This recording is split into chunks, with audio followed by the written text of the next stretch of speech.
My name's Dustin Wan. I'm a professional volleyball player. I'm a member of Team USA, a World Cup champion, and for 7 years I have been a plant-based athlete. Myself, I'm Nicholas. I'm a nutritionist and Oxford alumni, and together we're here for the Switch for Good kitchen. What do you got here? The post-workout 50 grams of protein bowl. As a matter of fact, every plant has protein, but it's not all about the protein, and this bowl has so much more for you that we want to show you here. The whole concept that Dustin lives on and that we preach is nutrient density. We want to get as many nutrients for the food we eat in as we can. And what's the most nutrient dense food in the world? It's plants. Things like the good old kale here, parsley, other cruciferous vegetables such as the Brussels sprouts. Then we bring in for the sweetness, bananas and dates. For freshness, a cucumber and a lemon. And then, just a liquid soy milk and pea protein to round it up. And then the toppings, we have the sprouted buckwheat as well as good old blueberries. Adding the lemon peel to it, this is a little trick, a little hidden trick not many people know about. So most people throw away the peel, but the peel, these nice like color pigments, they're amazing. They're called flavonoids, which are phytonutrients, which are amazingly important for your body, and most people just throw it to the trash. I mean, that's so sad. So we would just go ahead, peel them off, and throw them in the blender. That simple. These herbs are so underrated. So I would really suggest to anyone in any meal, try to get in as many herbs as you can. Wild herbs or just other herbs such as parsley.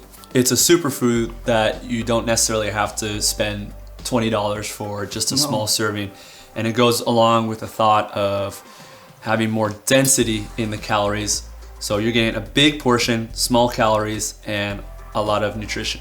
Exactly. When you look at all of this, I mean, we're not talking less than 100 calories right there. So Dustin, we're using soy milk in this. It's a really nutritious drink, and the reason why is, again, it's a legume. And soy milk is so interesting because that's a knock I always hear about plant-based diet. Oh, soy. It's like, well, most of the time I don't really have soy, but when I do, it's organic. And they say, oh, but what about GMO? And I'm like, the GMO soy that's fed to the cattle? I don't eat the cattle. That's what you're eating. So I think this is an interesting point where there's a bit of a divide between an athlete and a normal person. So for, let's say, a normal person like me, you want to focus on the maximum nutrient density and the least energy density. So and nuts, for example, are very energy dense. So you eat a couple and you have a lot of calories in. And for someone like me, you are kind of restricted by how many calories you eat. You don't want to consume too many of very energy dense foods. Mm-hmm. Yeah, because I always hear that it's like, I can't put weight on with plants. And it's just like, okay, how many different types of plants are in the world? There's not just herbs or greens, there's different kinds, and so with nuts it's a nice way to put on weight too. And fiber, why is fiber so important? I mean, fiber is one of the most underlooked and important elements in your diet. Fiber is a source of carbohydrates that's not digested to energy, and it will be super important for your gut because a lot of the good bacteria in the gut, they feed on that fiber.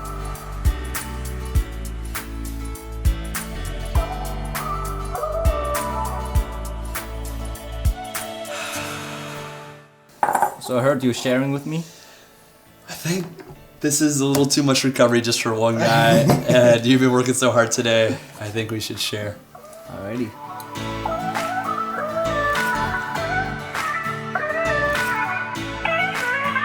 The goal for me is I want to recover. Anyone can work hard, but what are we doing to recover after? How can I get back on the court quicker? This is why I love a smoothie bowl, because I'm able to recover and refuel.